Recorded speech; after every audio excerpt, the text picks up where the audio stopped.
The Turin final gave us one of the best matches of the entire season, and at the same time, the beginning of the worst-case scenario for Spanish tennis.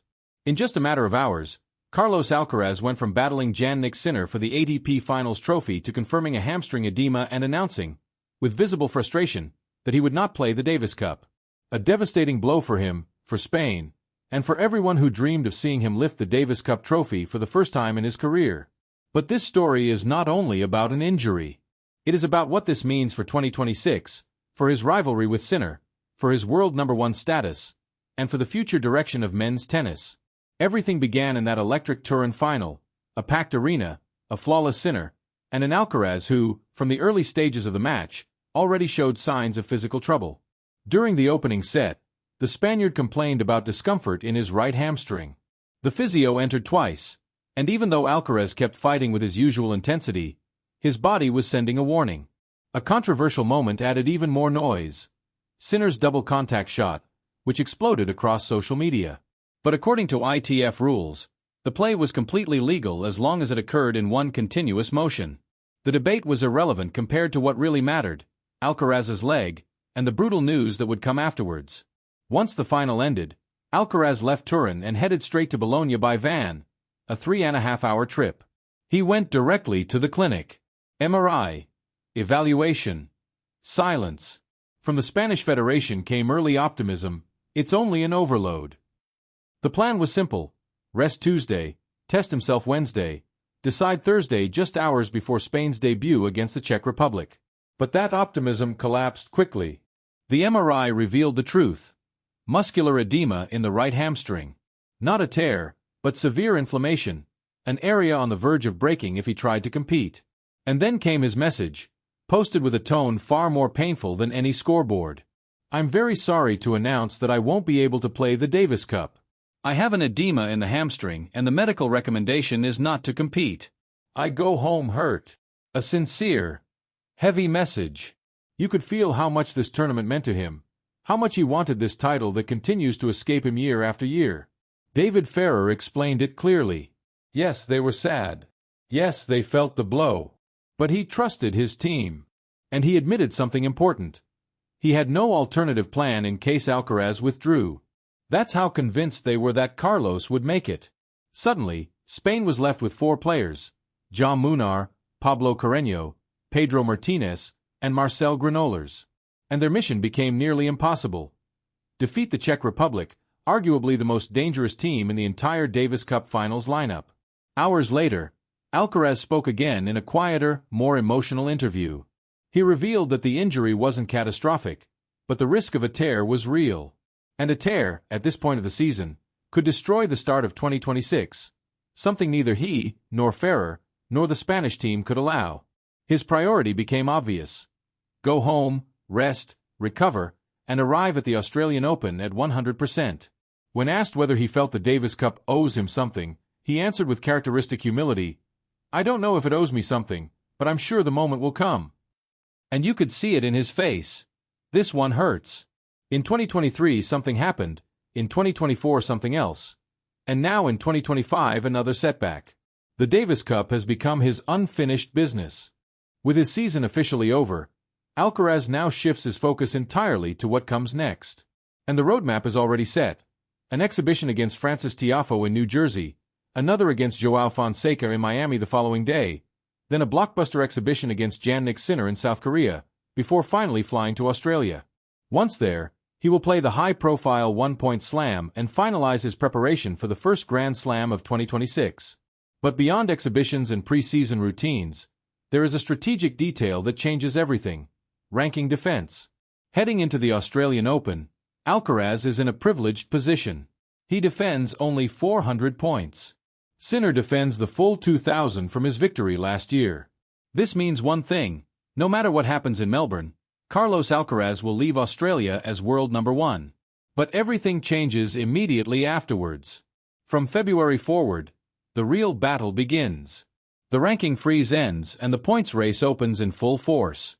And here is the key twist: Sinner defends nothing for 3 months due to the suspension that kept him out in early 2024. Alcaraz, meanwhile, must defend over 1,000 points in the same stretch. The conclusion is simple and brutal: Sinner has a golden runway to retake world number 1 as early as Rotterdam or shortly after. The tennis world is about to witness one of the most intense ranking battles in a decade. And the numbers prove it. Their rivalry is so absurdly balanced that it almost looks scripted. Out of 3,302 points they have played against each other, each one has won exactly 1,651. A mathematical tie. Absolute equilibrium. A rivalry that is already historic, even though both are only in the early years of their prime. Add to this the 16 matches played, the 15 tiebreaks, the split finals, the Grand Slam battles, the momentum swings, and the feeling that every encounter between them is a mini-final of global tennis, and the picture becomes clear. Alcaraz versus Sinner is not just a rivalry. It is a generational collision, the kind that defines an era. In the middle of this global spotlight, Alcaraz surprised everyone by publicly praising one of the players who might soon enter this exclusive battlefield, João Fonseca. And these words did not come from just anyone, they came from the world number 1. What Fonseca has done this year is impressive. He's a special player. He has unbelievable power and a tremendous serve. He can reach the top 10, the top 5, even the top 3. Coming from Alcaraz, that is a prediction with weight. He even left him a detailed list of homework. Improve mobility, learn to maintain level during long matches, handle pressure better. Yet behind that advice there's a message. Alcaraz sees something extremely real in him. And ironically, the two will face each other on December 8th in an exhibition in Miami that suddenly looks far more interesting than expected. In his interview with Marca, Alcaraz left another quote that exploded across tennis media. "I am not close to sitting at the Big Three's table." A statement that reflects absolute humility. This is the same player who already has 6 Grand Slams, has been world number 1, and is finishing the best season of his career. Yet he refuses to compare himself with Ferrer, Nadal, or Djokovic. Andy Roddick reacted immediately. According to him, this version of Alcaraz is different, more mature, more complete, and entering 2026 with massive motivation. And Roddick added something more. Alcaraz is now extremely close to becoming the youngest player ever to complete the career Grand Slam. He just needs the Australian Open. If he wins it in January, he would break the record and cement himself as the fastest to ever do it. Meanwhile, Spain arrives in Bologna weakened not only by the absence of its top star but because Alcaraz was the one piece that changed the entire dynamic of the team.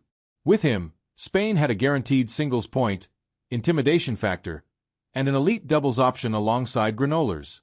Without him, the scenario is completely different. Spain now faces the Davis Cup with a completely different landscape.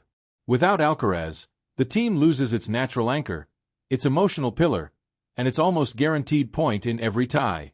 But this is also where the spirit of the competition becomes real. Jaume Munar steps in as the new number 1 of the team, an unusual but symbolic role that represents the resilience of Spanish tennis. Pablo Carreño returns with hunger, finally healthy and eager to prove he is still one of the most reliable players of his generation. Pedro Martinez arrives as the unexpected hero who delivered one of the biggest shocks of the year in the tie against Denmark. And Marcel Granolers enters as the experienced leader, one of the best doubles specialists on the planet, a player built exactly for high-pressure moments like this. This group has already proven one thing. When Spain needs a miracle, they find one. The comeback against Denmark, turning a 0-2 deficit into a 2-2 tie and then sealing victory in the deciding doubles, was not a coincidence. It was a demonstration of character, unity, and competitive instinct. The kind of energy that defines the Davis Cup. But now they face a challenge of a completely different magnitude. The Czech Republic arrives in Bologna in one of the best shapes seen from their team in years. Jiří Lehecka, world number 10, super dangerous on indoor hard courts and already responsible for one of the biggest wins of the season against Alcaraz himself. Jakub Mensik, world number 19, Miami champion, perhaps the most explosive young talent on the rise after Alcaraz and Sinner. Tomas Makak, world number 32, unpredictable, aggressive, and increasingly confident in the big moments. 3 top 30 players in peak form. A lineup without weaknesses, captained by Tomas Berdych, who knows exactly what these battles require. The first match will likely be Pablo Carreño versus either Mensik or Makak. Carreño arrives motivated, experienced, and with a point to prove. The deciding win he delivered against Denmark has reignited his confidence, but Mensik is a different beast. A player who takes risks from the first ball and can blow up a match in 20 minutes. If the pace gets too fast, Carreño will need to rely on his defensive intelligence and point-building skills to slow down the young Czech star.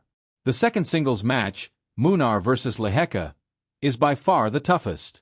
Lehecka's aggressive baseline game, flat trajectories, and precision under pressure make him one of the most threatening indoor players in the world.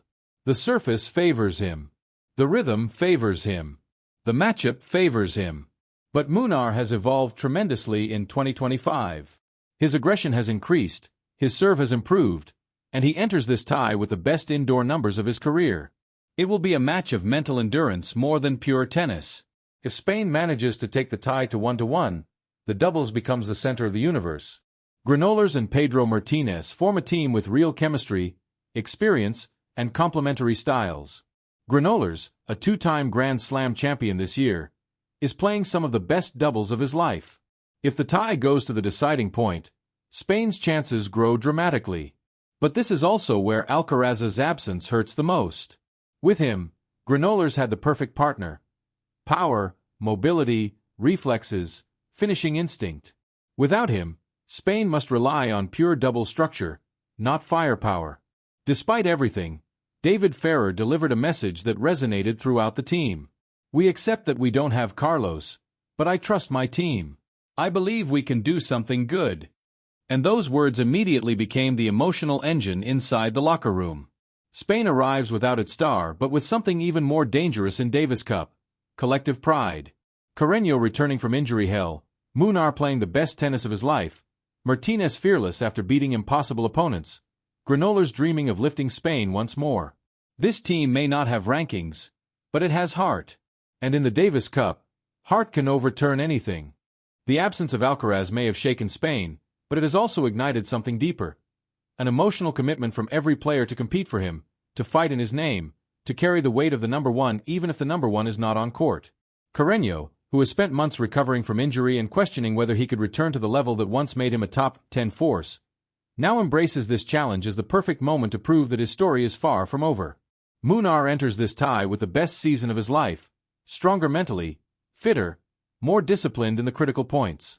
Pedro Martinez, who tasted victory in one of Spain's most dramatic Davis Cup turnarounds in recent history, knows he can be the unexpected hero again. And Granollers, the veteran, the leader, the doubles warrior, the man who has built an entire career on performing when everything is on the line, is ready to carry Spain's hopes in the deciding point if necessary. But the Davis Cup is not only about tactics or matchups. It is about emotion, about identity, about weeks where the shirt weighs more than the ranking and where the heart beats louder than the statistics. The Czech team is extraordinary, yes. They are favorites, yes. They have youth, weapons, and indoor rhythm, yes. But Spain has history. Spain has scars. Spain has that unique instinct to survive when everything seems lost. And even without Alcaraz, that instinct remains undefeated. Yet while Ferrer's team prepares for a war on court, Carlos Alcaraz begins a different kind of battle, the battle for 2026. His withdrawal from Bologna is painful, but at the same time, it is strategic. His body sent a warning, not a collapse. An edema, not a tear. A controlled alarm before the real danger. This decision may have saved his entire start to next season. And that is crucial, because the road to maintain the world number one is more complex and intense than ever. In Australia, he only defends 400 points. Sinner defends 2,000. That means that no matter what happens in Melbourne, Alcaraz will remain number one when the tournament ends. But from February onwards, the situation flips. Sinner begins an enormous window of opportunity. For 3 months, he defends 0 points. Alcaraz must defend more than 1,000. It is the perfect storm, the moment where the rivalry between both will push the sport to its limit. Because make no mistake, the war for number one in 2026 will not be a ranking battle. It will be a psychological war. Sinner chasing, Alcaraz holding. One trying to regain the throne, the other trying to defend it. One coming from his best indoor season ever, the other coming from the best overall season of his life. And despite all the tension, all the rivalry, all the pressure, something remains constant: respect. The numbers prove it. After 3,302 points played between them across their entire rivalry, both have won exactly 1,651. A statistical miracle that reflects the balance, the equality, the destiny they share. 16 matches, 15 tie-breaks, 4 finals, 2 Grand Slam battles, and the feeling that every time they step on court, the world stops. But 2026 will not only be about Alcaraz and Sinner. New threats are emerging, and Alcaraz himself placed a spotlight on one name, João Fonseca, the Brazilian teenager who plays with power, bravery, and a serve that already belongs to a top 10 player. He can reach the top 10, the top 5, even the top 3, Carlos said. And the tennis world listened. Because Alcaraz knows talent. He recognizes danger. And he is already preparing for that exhibition match on December 8th in Miami, a pre-taste of what could be one of the great rivalries of the future. Meanwhile, Spain faces its destiny in Bologna. No stars, no safety nets, no number one. Only heart, experience, and the unbreakable unity that defines the Davis Cup. They might not be favorites. They might be wounded, but they are not defeated. Because this team plays with something stronger than confidence. They play with purpose, with pride, with the fire of representing a country. And sometimes, in Davis, that fire burns stronger than any ranking. And as for Alcaraz, this is not the end of his 2025 story. It is the beginning of his 2026 legend. He leaves Bologna hurt, frustrated, wanting to fight, wanting to help, but with the deep certainty that the best is yet to come. Because if something defines him, it is this: every time he falls, he returns stronger. 2022, 2023, 2024, 2025, and now 2026 is calling. The rivalry with Sinner pauses, not ends. The world number one continues. The war restarts in Australia. The new faces rise, and the future of tennis looks bigger than ever.